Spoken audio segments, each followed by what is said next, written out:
ज्ञान दीपक चैनल से ज्ञान लेने वाले सभी दर्शकों के जीवन में खुशियों का दीपक जलता रहे, यही हमारी कामना है। यह कहानी अजय की है, जो राजस्थान के किसी शहर में रहता था।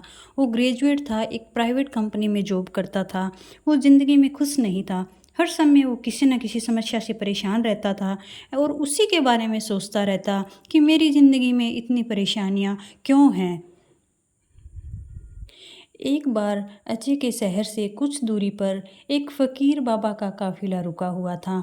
शहर में चारों ओर उन्हीं की चर्चा थी। बहुत से लोग अपनी समस्याएं लेके उनके पास पहुंचने लगे। अजय को भी इस बारे में पता चला और उसने भी फ़कीर बाबा के दर्शन करने का निश्चय किया। छुट्टी के दिन सुबह सुबह ही अजय उनके काफ़िले तक पहुंचा। वहां सैकड़ों लोगों की भीड़ जुटी हुई थी। बहुत इंतज़ार के बाद अजय का नंबर आया। वह बाबा से बोला, बाबा मैं अपने जीवन से बहुत दुखी हूँ। हर समय समस्याएं मुझे गहरे रहती है।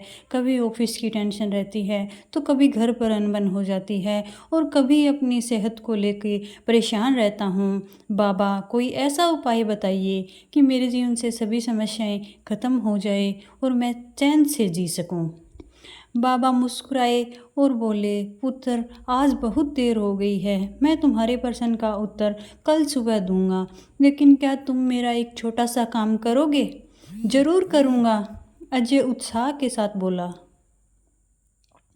देखो बेटा, हमारे काफिले में 100 ऊँट हैं और इनकी देखभाल करने वाला आज बीमार पड़ गया है।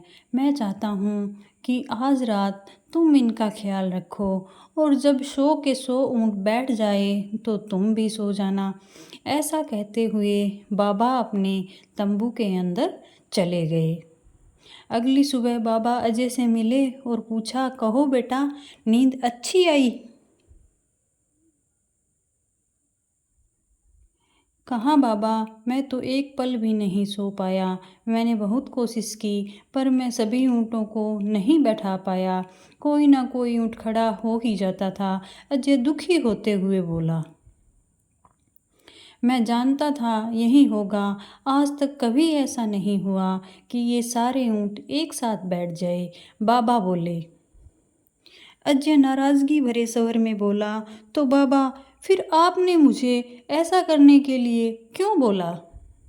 बाबा बोले, बेटा कल रात तुमने क्या अनुभव किया? यही ना कि चाहे कितनी भी कोशिश कर लो, सारे ऊँट एक साथ नहीं बैठ सकते। तुम एक को बैठाओगे तो कहीं कोई दूसरा खड़ा हो जाएगा। इसी तरह तुम एक समस्या का समाधान करोगे तो किसी कारणवश दूसरी खड़ी हो जाएगी। पुत्र, जब तक जीवन है ये समस्याएं तो बनी ही रहती है, कभी कम कभी ज़्यादा। तो हमें क्या करना चाहिए? अजय ने जिज्ञासावश पूछा। इन समस्याओं के बावजूद जीवन का आनंद लेना सीखो। कल रात क्या हुआ? कई ऊँट रात होते होते खुद ही बैठ गए। कई तुमने अपने प्रयास से बैठा दिए, पर बहुत से ऊँट तुम्हारे प्रयास के बाद भी नहीं बैठे। और जब बाद में तुमने देखा तो पाया कि तुम्हारे जाने के बाद उनमें से कुछ खुद ही बैठ गए। कुछ समझे? समस्याएं भी ऐसी ही होती है। कुछ तो अपने आप ही ख़त्म हो जाती है, कुछ को तुम अपने प्रयास से हल कर लेते हो और कुछ तुम्हारे बहुत कोशिश करने पर भी हल नहीं होती। ऐसी समस्याओं को समय पर छोड़ दो, उचित समय पर वे खुद ही ख़त्म हो जाती है। और जैसा कि मैंने पहले कहा, जीवन है तो कुछ समस्याएं रहेगी ही रहेगी, पर इसका मतलब ये नहीं कि तुम दिन रात उन्हीं के बारे में सोचते रहो। दोस्तों, ऐसा होता तो ऊँटों की देखभाल करने वाला कभी नहीं सो पाता। समस्याओं को एक तरफ रखो और जीवन का आनंद लो। चैन की नींद सो, जब उनका समय आएगा तो खुद ही हल हो जाएगी। ईश्वर के दिए हुए आशीर्वाद के लिए उसे धन्यवाद करना सीखो। पीड़ाएं खुद ही खुद कम हो जाएगी। धन्यवाद।